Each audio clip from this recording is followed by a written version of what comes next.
भारत का एक ऐसा शहर जिसका नाम उस व्यक्ति के नाम पर है जिस व्यक्ति ने 14 जहाज सोने चांदी के इस शहर से लूटे थे और उन सोने चांदी को वो अपने देश लेकर गया था।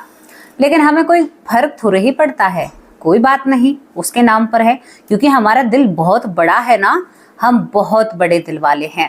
लेकिन दोस्तों, मुझे गुस्सा कब आया, मुझे बुरा कब आया? एक दिन एक ऐसे ही अप्रैल फूल चल रहा था, तभी मेरे पास एक व्हाट्सएप पर मैसेज आता है और यहाँ पर मुझे व्हाट्सएप पर मेरे ही रिश्तेदार भेजते हैं कि जो वास्को डी गामा थे उन्होंने भारत को ढूंढा था। मैंने उनको तुरंत रिप्लाई दिया। मैंने कहा कि भाई, वो रिश्ते में मेरी बहन, मतलब एक तरीके से मेरी बहन लगती हैं। मैंने कहा कि वास्को डी गामा ने भारत को नहीं ढूंढा। वास्को डी गामा ने केवल भारत को लूटने के लिए और भारत में अपने व्यापार के पांव जमाने के लिए, क्योंकि उनके देश में पैसा खत्म हो रहा था, केवल समंदर के रास्ते के जरिए यहाँ पर जो वास्को डी गामा है पुर्तगालीन, वो आते हैं और एक राह ढूंढते हैं व्यापार की। मैंने उनको ये जानकारी दी तो वो थोड़े से गुस्सा हो गए। आज मुझे इसी बात से एक प्रेरणा मिली। मैंने सोचा कि मैं इनकी जिंदगी के बारे में जाने और अपने परिवार को इनकी जिंदगी के बारे में कुछ ऐसे हकीकत, शब्द और सत्य बताते हैं जिसे सुनकर शायद कुछ लोगों के दिमाग से पर्दा हटे। क्योंकि जब मेरे रिश्तेदार के दिमाग में ये पर्दा है कि वास्को डी गामा ने समंदर के रास्ते भारत को खोजा, क्या उससे पहले भारत नहीं था? एक मंदबुद्धि इंसान भी ये समझ जाएगा कि हाँ भाई, उससे पहले भारत का वजूद था। भारत का वजूद हजारों करोड़ों सालों पहले का है। कुछ लोग लाखों साल कहते हैं, लेकिन मैं करोड़ों सालों का जिक्र यहाँ पर करूंगी, क्योंकि मैं अपनी किताबों के माध्यम से इस बात को बोल रही हूँ। डंके की चोट पर कहती हूँ, पीछे ऐसा नहीं है कि मैं सबके सामने बैठकर ये बातें बोल रही हूँ। तो प्लीज मेरी आप लोगों से एक हम्बल रिक्वेस्ट समझ लीजिए, या एक बहुत बड़ी प्रार्थना समझ लीजिए कि पहले तो अपने बच्चों को ये समझाइए कि वास्को डी गामा ने भारत को नहीं ढूंढा था। उन्होंने अपने काम को सीधा करने के लिए अपने व्यापार का रास्ता ढूंढा था। एक तरीके से वास्को डी गामा को समुद्री लुटेरा भी कहा जाता था। मैं आपको ये वो सच्चाई आप लोगों के सामने रख रही हूँ जिसमें कहीं ना कहीं हमारे बच्चे गुमराह हैं। क्योंकि मेरी बेटी ने भी मुझसे ये कहा था कि मम्मी, भारत की खोज वास्को डी गामा ने की थी। मैंने कहा, बेटा, मैं इस घर में होते हुए आप ऐसा क्यों कह रही हो? तो बहुत सारे ब्ला ब्ला इतने सवाल बनते हैं और बहुत गुस्सा मन में उमड़ता है। किसी में क्षमता है जो हमारे भारत को ढूंढ सके? आप बताइए, जब लोग गुफाओं में रहने की तैयारी कर रहे थे, हमारे राजा महलों में रहा करते थे। हमारे यहाँ पर एक मूर्ति में साफ साफ नजर आता है, जो कि एक मंदिर पर गड़ी हुई है। उस मूर्ति में एक देवी नुमा प्रतिमा बनी हुई होती है। वो कान को एक फोन जैसा कुछ उपकरण लगा रही हैं।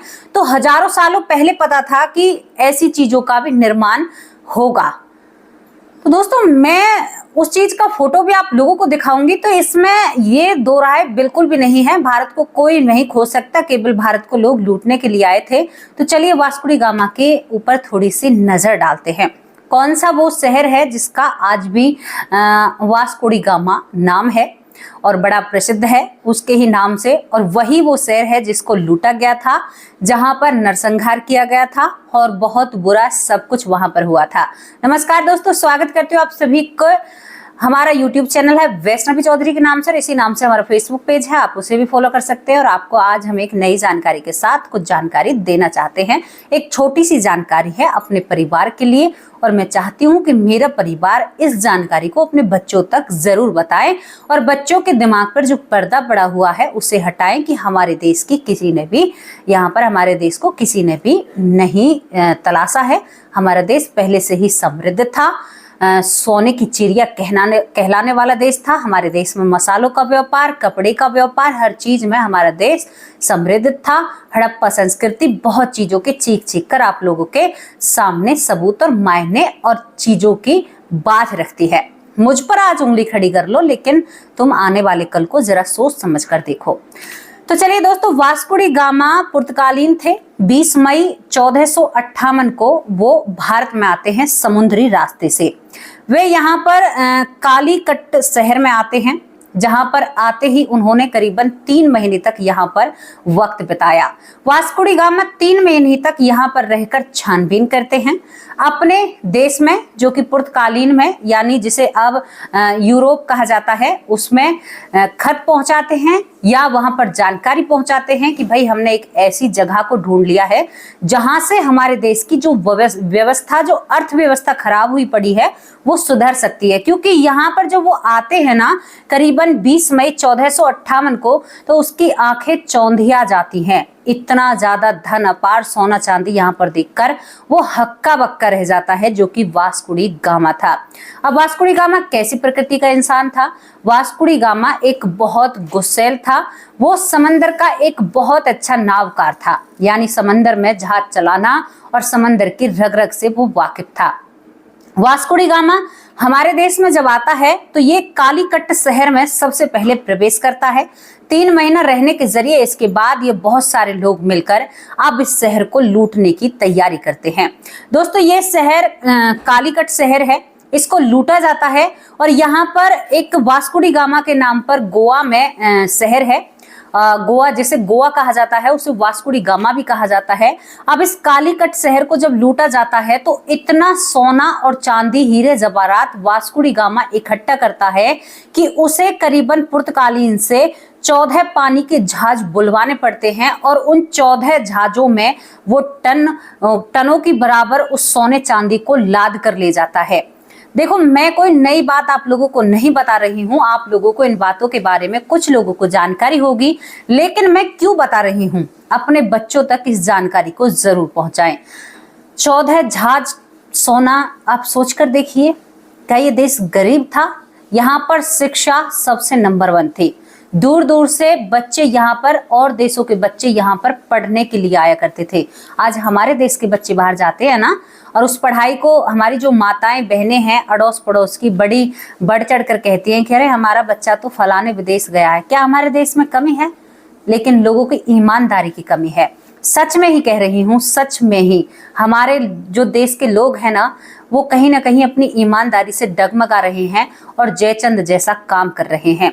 अब यहाँ पर ये 14 जहाजों में इस सोने चांदी को लाद कर ले जाता है और जो यहाँ पर पुर्तगालीन होते हैं यानी यूरोप खुश हो जाता है। उसकी जीडीपी भाई एकदम से ऊपर पहुंच जाती है। इतना सोना चांदी हमारा एक नाविक जो केवल छानबीन करने गया था व्यापार के पर्पज से, क्योंकि हमारे देश में उस समय यहाँ पर मसालों का व्यापार बहुत ज्यादा हुआ करता था, खुश हो जाते हैं। हमारा शहर लुट जाता है।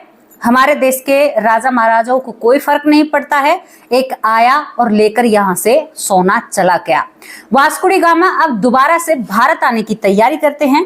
दोस्तों, दोबारा से वो भारत आने की तैयारी करते हैं और भारत आने के साथ साथ अब वो बहुत भारी सेना के साथ, जहाजों के साथ समंदर के रास्ते भारत आते हैं। पहले वे व्यापार करते हैं। अब यहाँ पर हमारे देश के जो राजा होते हैं, जिनका नाम राजा जामेरियन इस वास्को डी गामा पर हमला करता है समंदर में ही। दूसरी तरफ से वास्को डी गामा हमला कर रहा था, इधर से हमारे यहाँ का जो राजा होता है, राजा जामेरियन इधर से वास्को डी गामा पर हमला करता है। कई दिन तक इन दोनों में लड़ाई होती है। लड़ाई के दौरान राजा जामेरिन सोचता है कि क्यों ना हम इस वास्को डी गामा से संधि कर लें, क्योंकि ये अपने देश से बहुत ज्यादा गोला बारूद लेकर आया था और इसने बहुत ही ज्यादा यहाँ के लोगों को बंदी बना लिया था जहाज में रहते हुए भी, क्योंकि ये पूरी तैयारी के साथ आता है। अब यहाँ पर जो राजा जामेरिन होते हैं, राजा जामेरिन उस समय अब संधि के लिए जो शांति दूत होते हैं, एक ब्राह्मण अपने भतीजे और अपने 2 लड़कों को इस वास्को डी गामा के पास भेजा जाता है। जब राजा जामेंत वास्को डी गामा के पास अपने एक ब्राह्मण शांति दूत और अपने भतीजे और 2 लड़कों को भेजते हैं, तो वास्को डी गामा इतने ज्यादा, कहते हैं कि इतने ज्यादा क्रोधित होते हैं और इतने ज्यादा हिंसक होते हैं कि राजा के इन तीनों लोगों को इस दुनिया से दूर भेज देते हैं। उनकी आंखें तक निकाल ली जाती हैं, उनके शरीर को बहुत बुरी तरह से इस तरह से क्षतिग्रस्त किया जाता है कि मैं आपको शब्दों में नहीं बता सकती। ऐसे थे वास्को डी गामा, जिसने, लोग कहते हैं, भारत की खोज की। भैया दिमाग से भ्रम निकाल दो, सही पढ़ाई को सही तरीके से पढ़ा करो, तभी हमारे देश का भला हो सकता है। इसके बाद क्या होता है दोस्तों, जब ये बात राजा जामोरिन को पता चलती है तो वो काफी क्रोधित होते हैं इसके बाद भी वास्को डी गामा का मन नहीं भरता है। जितनी भी सेना को अगवा किया था या बंदी बनाया था, सभी के साथ बहुत बुरा व्यवहार किया जाता है। और दूसरी बार वास्को डी गामा धरती पर, भारत की पर पैर रखता है और अब की बार भी वो यहाँ पर आकर लोगों का नरसंहार करता है।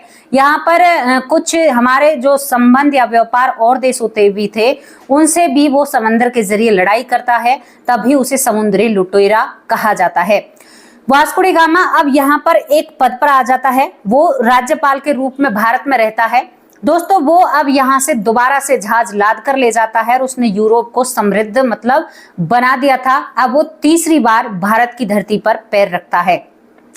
तीसरी बार जब वो भारत की धरती पर पैर रखता है तो तीसरी बार यहाँ पर वो आप ही बीमार हो जाता है। उसने काफी लोगों के साथ बहुत बर्बरता की थी। हालांकि वो यहाँ पर जैसे अंग्रेजों ने या मुगलों ने या ब्रिटिश हुकूमत ने राज किया था, उस तरह से राज नहीं कर पाता है। राज्यपाल जरूर बनता है यहाँ का। और तीसरी बार वो एक बीमारी के कारण यहाँ पर इस दुनिया में 1502 में इस दुनिया से चला जाता है। जब वो इस दुनिया से चला जाता है तो उसको यहीं पर दफनाया जाता है। लेकिन उसके बाद 1939 में उसे यहाँ से ले जाया जाता है और यूरोप में बड़े सम्मान के साथ उसके साथ किया जाता है। भाई, उसने पूरी अर्थव्यवस्था को सही कर दिया था। जो यूरोपीय देश था, यानी यूरोप था, यानी पुर्तगालीन थे, उन्हें सही कर दिया था। ये थी वास्को डी गामा की वो चीजें जिसमें से मैंने आप लोगों को आधी चीजें भी नहीं बताई हैं। उसने क्या कुछ किया था भारत में। जब मैं एक एक चीज को अगर आपको विस्तार से बताऊंगी तो आपकी रूह कांप जाएगी। जिंदे लोगों को वो अग्नि में प्रवेश करा दिया करता था। वो बहुत ही हिंसक था, बहुत ही लोगों के साथ बर्बरता करता था। यहाँ के राजा, यहाँ की जो, अब वास्को डी गामा ने एक और काम यहाँ पर बहुत जोर शोर से किया था। जब वो बीच में आया था, यानी 3 बार वो भारत आता है। जब पहली बार आया था जब 14 जहाज लूट कर ले गया था। दूसरी बार जब वो आता है तो यहाँ पर वो ईसाई धर्म को बहुत ज्यादा फैलाता है और फैलाने में कामयाब हो जाता है। हिंदुओं की जो महिलाएं होती हैं उनके साथ शादी करना और उन्हें ईसाई धर्म कबूल कराना, मतलब भाई तुम ईसाई धर्म में आओ। और तो यही सब कुछ वास्को डी गामा हमारे देश में करना चाहता था और कहीं ना कहीं वो बहुत कुछ कर गया था। आज गोवा को वास्को डी गामा का शहर भी कहा जाता है। ये बहुत दुख की बात है कि एक इंसान इतना सब कुछ इस देश में कर गया, लेकिन फिर भी आज उसकी छवि हमारे आसपास शायद किताबों के जरिए या कैसे इतनी अच्छी हमें दिखाई जाती है। मैं जब बचपन में इनके बारे में पढ़ा करती थी तो मैं सोचा करती थी कि किसी ने हमारे देश की खोज की। देखो, मैं अपनी सोच बता रही हूँ, लेकिन जब मैंने धीरे धीरे इनके बारे में जानना शुरू किया, जब मैं अब अपने बच्चों से सुनती हूँ, अपनी साथ की सहेलियों से सुनती हूँ, मैंने कहा यार कहाँ खो रहे हो, कम से कम किसी के बारे में ठीक से जानो तो सही, उसने क्या किया है। इस चीज के ऊपर दोस्तों एक मूवी बनी है, उसमें आपको बहुत अच्छे से समझ में आ जाएगा। तो वास्को डी गामा ने पहली सोच अपने दिमाग से निकाली हमारे देश का। यहाँ पर उन्होंने कहीं भी भारत को नहीं ढूंढा है, केवल अपने फायदे के लिए भारत को लूटा है। तभी उसने ढूंढा है अपने व्यापार चलाने के लिए, अपने देश की अर्थव्यवस्था को सुधारने के लिए, अपने फायदे के लिए और यहाँ के लोगों को धर्मांतरण कराने के लिए। सब कुछ ये किया था वास्को डी गामा ने। एक भी अच्छा कार्य उसका भारत में नहीं है, फिर भी लोग उसे किताबों में उनके नाम के चुटकुले भेजते हैं। शर्म आनी चाहिए इन चीजों को करते वक्त। आपको सोचना चाहिए कि हमारे कितने लोगों ने अपने प्राण त्याग दिए इस भारत को आजाद कराने में। थोड़ा सा तो सोच विचार करके अपने जो आप ये मैसेज इधर उधर फॉरवर्ड करते हो, थोड़ा सा समझकर अपने देश के सम्मान के लिए थोड़ी सी तो वफादारी अपने देश के लिए दिखाइए और अपने बच्चों को एक अच्छी और सच्ची शिक्षा दीजिए। उनको हकीकत बताइए कि इस देश में क्या चला था, क्या कुछ इस देश ने सहा था और क्या कुछ इस देश में हुआ था। अगर आप लोग ये अपने बच्चों को नहीं बताओगे ना, तो हमारे अपने जिन्होंने शायद अपनी जान हथेली पर क्या दुश्मनों के सामने छोड़ दी थी, वैसे ही जाएगा। कोई फायदा नहीं है उनका जाने का। आज बच्चों को बताइए भगत सिंह ने क्या किया था, सुभाष चंद्र बोस ने क्या किया था। बच्चों को समझाइए। बड़े बड़े वीर जिनकी गाथाएं मैं क्या कहूं आपसे, फौजियों के बारे में बताइए, फौजियों की मूवी दिखाइए। अपने बच्चों को एक ऐसा इंसान बनाइए जो सच्चाई से जुड़ा हुआ हो, जिसे सच मालूम हो। दोस्तों, यहाँ पर बहुत सारी बात बनती है। ये एक सच्चाई मैंने आप लोगों के सामने रखी। वास्को डी गामा जो 1502 में खत्म हो जाते हैं, चले जाते हैं एक बीमारी के कारण। यहाँ पर एक और बात है कि भारत के ऊपर सवाल खड़े किए जाते हैं। अखंड भारत कहाँ था, क्या था। चलिए आपको एक और छोटी सी जानकारी इस वीडियो में देकर चलते हैं, क्योंकि एक कहानी तो ये नहीं है, एक सच्चाई आप लोगों के सामने रखी है। हमारे देश का विभाजन कब कब हुआ है, क्यों हुआ है और कितनी बार होगा। हमारा देश अखंड भारत था। यहाँ पर पाकिस्तान 1947 में हमारे देश से अलग हो गया। दोस्तों यहीं पर बांग्लादेश भी भारत से 1947 में ही अलग होता है, फिर वो पाकिस्तान से 1971 में अलग होता है। बांग्लादेश भारत का हिस्सा था, पाकिस्तान भारत का हिस्सा था।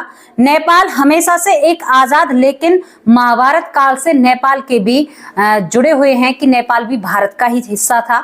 यहाँ पर दोस्तों जिक्र है यहाँ की भूटान प्राचीन काल में भारत का हिस्सा था। भूटान जो होता है, श्रीलंका प्राचीन काल में भारत का हिस्सा था। मालदीव प्राचीन समय में भारत का ही हिस्सा रहा था। अफगानिस्तान यहाँ पर 18वीं सदी में भारत का हिस्सा था।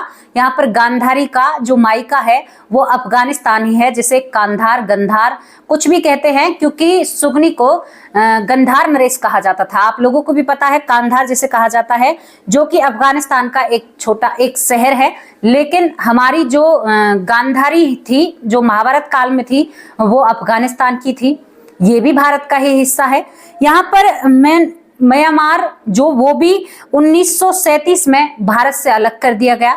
हमारे भारत को कितना विभाजित किया गया है, इस भारत ने कितना कुछ सहा है, इतना किसी और देश ने नहीं सहा। ये मैं दावे के साथ कह सकती हूँ, क्योंकि इस देश के इतने टुकड़े किए गए हैं, इतने हिस्से किए गए हैं, मैं क्या आप लोगों से कहूँ, फिर भी लोग नहीं समझते हैं। अपने देश के प्रति आप लोगों को ईमानदार रहना होगा। लोगों की जब खबर सुनते हैं, एक महिला की खबर जो पाकिस्तानी यहाँ पर काम कर रही थी, बहुत बड़ी उसमें कि यहाँ से खबर दे रही थी, तो उसको बहुत दुख होता है इन बातों को सुनकर। क्यों करते हो ऐसा? बिल्कुल भी नहीं करना चाहिए। अपने देश के प्रति तो आपको बिल्कुल, कहते हैं ना कि हमें एकदम वो रहना चाहिए अपने देश के प्रति कि भाई हम अपना एक कड़ा फैसला लेते हैं, हम अपने देश के प्रति ईमानदार हैं। जयचंद का काम मत कीजिए, बिल्कुल भी मत कीजिए। इस देश के कितने विभाजन हो चुके हैं और कितना चाहते हो आप?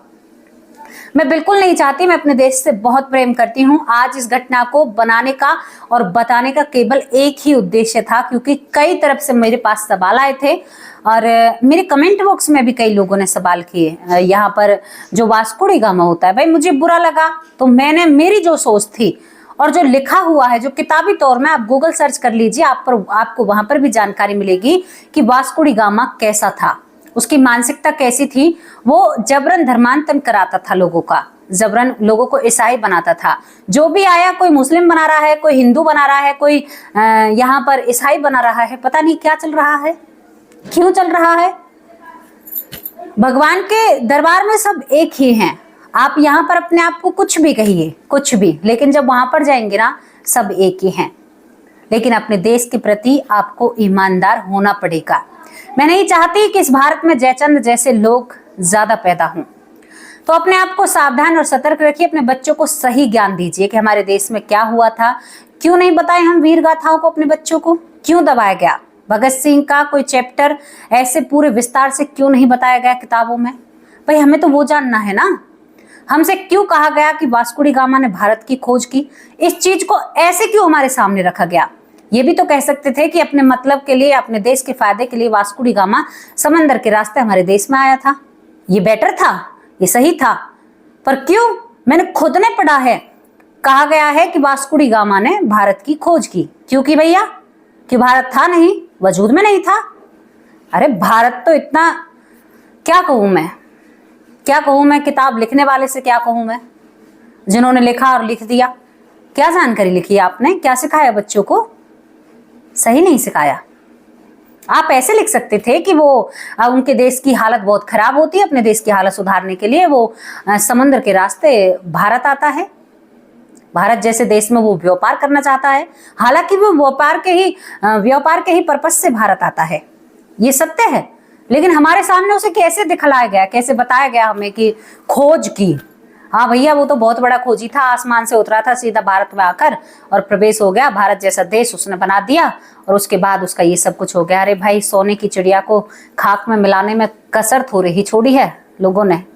तो दोस्तों, आपको कैसी लगी ये जानकारी? अपनी राय कमेंट बॉक्स में जरूर रखना।